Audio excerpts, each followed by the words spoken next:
சரத்குமாரின் மகளான வரலட்சுமி நிக்கோலா சச்தேவ் என்பவரை சில வருடங்களுக்கு முன்பு காதலித்து திருமணம் செய்து கொண்டார்.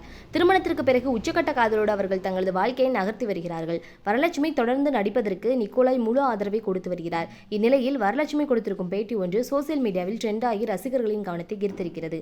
சரத்குமாரின் மகள் வரலட்சுமி அவர் அறிமுகமான போடா போடி திரைப்படம் தோல்வியை சந்தித்தாலும் அந்த படத்தில் அவரது நடிப்பும் நடனமும் பட்டையை கிளப்பின. இதன் காரணமாக அடுத்தடுத்து வாய்ப்புகளும் வந்தன. ஆனால் அவர் நடித்த தாரை தப்பட்டை, சர்க்கார், சண்டைக்கோழிட்டு உள்ளிட்ட படங்கள் எல்லாம் தோல்வியைத்தான் சந்தித்தன. இதற்கிடையே நடிகர் விஷாலை அவர் காதலித்து வருவதாக தகவல்கள் வட்டமடித்தன.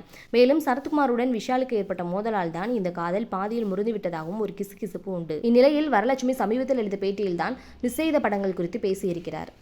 அவர் கொடுத்த பேட்டியில், பாய்ஸ் திரைப்படத்தில் நடிக்க எனக்கு வாய்ப்பு வந்தது. ஆனால் அப்பா வேண்டாம் என்று சொல்லிவிட்டார்.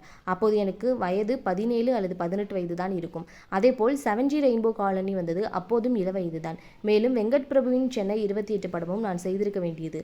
ஆனால் எனக்கு வயது ரொம்ப குறைவாக இருந்ததாலும் பெற்றோர்கள் ஒத்துக்கொள்ளாததாலும் நான் நடிக்கவில்லை என்றார்.